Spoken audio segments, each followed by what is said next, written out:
It's amazing how some people insist on failing in life.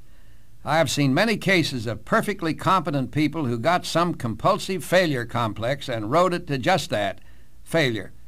They didn't understand why they were that way, and other people were aghast that anyone with potential, ability, could throw it away.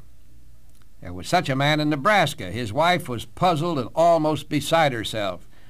Her husband's ability was such that his business was, as she put it, like an airplane ready to take off and fly.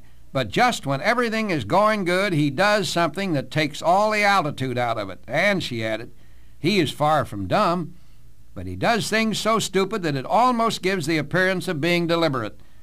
We found that this failing man's father had been forced to be a farmer when actually he had wanted to be an educator. That made him a bitter, spirit-broken person, and the son grew up in this atmosphere. The father noted in his son those sensitive, quick-minded characteristics which made him a replica of himself. And by some devious, shall I say devilish quirk of mind, he also saw in the boy a rival who could be what he himself had wanted to be, and he determined to break him. This was, of course, an unconscious attitude, not admitted rationally. Indeed, now and then he actually showed a bit of love for his son. But he sneered at the boy and called him stupid, clumsy, inept. And since the boy was dumb, it was a waste of time and money to send him to college. He was good only to be a handyman around the farm, and not too handy at that.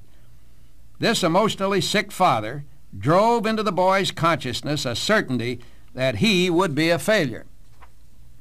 When we acquainted this man with the curious psychological mechanism so long dominant in his mind, he began for the first time to understand himself. Also, he had a new understanding of his father that developed into compassion for a man who had suffered so acutely from emotional ill health. Your father wanted to succeed but failed, I told him. So I suggest that you get busy and succeed. Succeed for your father as well as for yourself, and I think you'll find him proud of you. Tears welled up in his eyes. That's what I always wanted, my father to be proud of me. Naturally, the psychological wounds of a lifetime didn't heal instantly, but the twin factors of self-understanding and compassionate forgiveness eventually cured this man of inflicting failure upon himself. If you are experiencing failure, or if a greater success might be expected as a result of your effort and ability, make an in-depth study of yourself. Determine whether an unhealthy thought pattern may be defeating you, and if so, remember failure is not necessary.